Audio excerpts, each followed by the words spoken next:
அப்ப ஒருவேளை இப்படி இருக்குமோ தமிழ்நாட்டுல முதலமைச்சர் ஆனா இப்ப ஒன்றுக்கு மேற்பட்ட அப்படி நம்ம மாதிரி ஒரு தொடர்பு வச்சுக்குவோம் அப்படி நினைச்சிருக்கலாம். ஏன்னா முந்தைய வரலாறு சொல்லுது அப்படியாவது முதலமைச்சர் ஆயிருவோமான்னு. இல்ல அதுக்கு இன்னொரு நல்லா பாருங்க, ஒரு நீங்க கூட பார்த்திருக்கலாம் த்ரிஷாவோட ஒரு பேட்டி, ஒரு 10 ஆண்டுகளுக்கு முன்னாடி எடுக்கப்பட்ட ஒரு நீங்க கூட பார்த்திருப்பீங்க.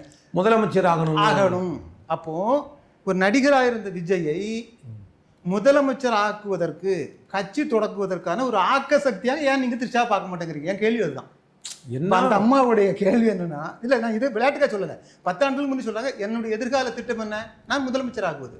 நான் முதலமைச்சராக என்ன செய்யணும், கட்சி தொடங்கி நடக்கணும். இப்போ ஜெயலலிதாவுடைய ஆசை என்ன, முதலமைச்சர் ஆகுவது. யார் மூலமாக?